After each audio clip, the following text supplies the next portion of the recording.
I want to tell you a story about what happened a couple weeks ago to Jay and I out on Ellis Street. And this story, in many ways, is indicative of many of the challenges that might be new to some of us, but you guys see them and live with them every day. We were out there was a major cleanup on Ellis Street. Now, if you don't know Ellis Street, it's in Kensington, and it's ground zero for the drug trade here in Philadelphia. It is a violent neighborhood. It is challenged in many ways with the most horrific urban blight problems that we see, whether it's vacant properties, dilapidated homes that are in stages of collapse. There were a few times where there's that distinct smell of a decaying body that you could whiff every now and then, and I wish I was making that up. That's not true. That's the truth. And we're out there that day, and while we were there, city crews, Clip, PhillyRising, neighborhood is out. 3 drug arrests occurred on the block that we were serving, right? The drug dealers were so brazen that they thought it was smart to just keep running their trade while the city is there, right? Now, I know I'm hard to spot, but I'm wearing a PhillyRising shirt with the giant words, because these guys made it for me, of managing director emblazoned on the back, right?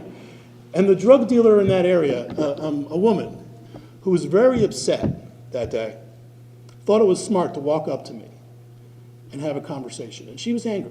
And Jay and I are standing there. And at first, every now and then people confront you in the neighborhoods. And they're upset for a number of reasons during our cleanup sometimes. What took us so long? Why aren't we going down to their block? Why are we stopping where we are?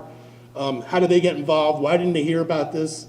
That stuff happens all the time. And we embrace those conversations, pull those people in, and we tell them, hey, you get 5 people, we'll be out here in 2 weeks, right? Those are the conversations we have. So when this woman comes up to me, initially, Jay and I are standing there, and I think she's mad because of that. Like, she lives a block over, and she's concerned that we're not doing her neighborhood, that we're not doing that. But she's not mad about that. What she was mad about was that she had to send some workers home. And I said, workers, ma'am? What kind of workers? And then you could see her face change. The workers she was talking about were drug dealers that she controls. And we were cutting into her drug trade and ruining her Saturday. And she was so mad about that she thought she could walk up to me and have a conversation about why we were there. I'm not saying they're smart. That is a brazen attitude. After I left that scene at the end of the day, I know because the narcotics officers were there making all kinds of arrests. She confronted them about who they had arrested and how she could get a hold of them and what their situation was.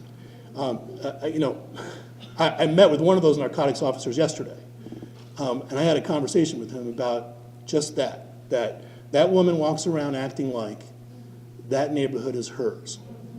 And the truth is that it's ours. And that we're going to take it back.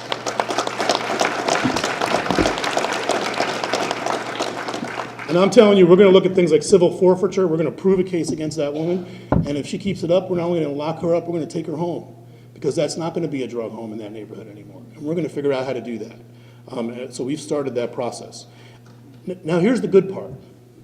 While that was going on, while she's being that brazen with me in the street, a few feet away, there's quiet neighbors with a broom in their hand, keeping their head down, doing their thing, right? Think about that, right?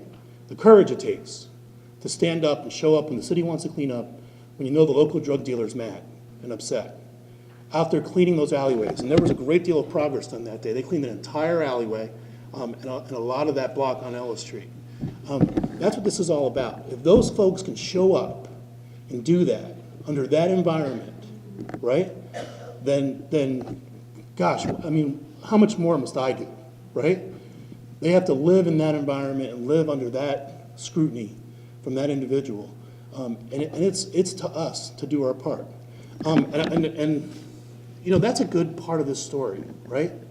That for every person that there is out there like her, we know because there's hundreds in this room, that there are thousands and thousands of folks like us, like you, who are doing good making a difference, and not letting those people run our streets, right? That's the critical part of this.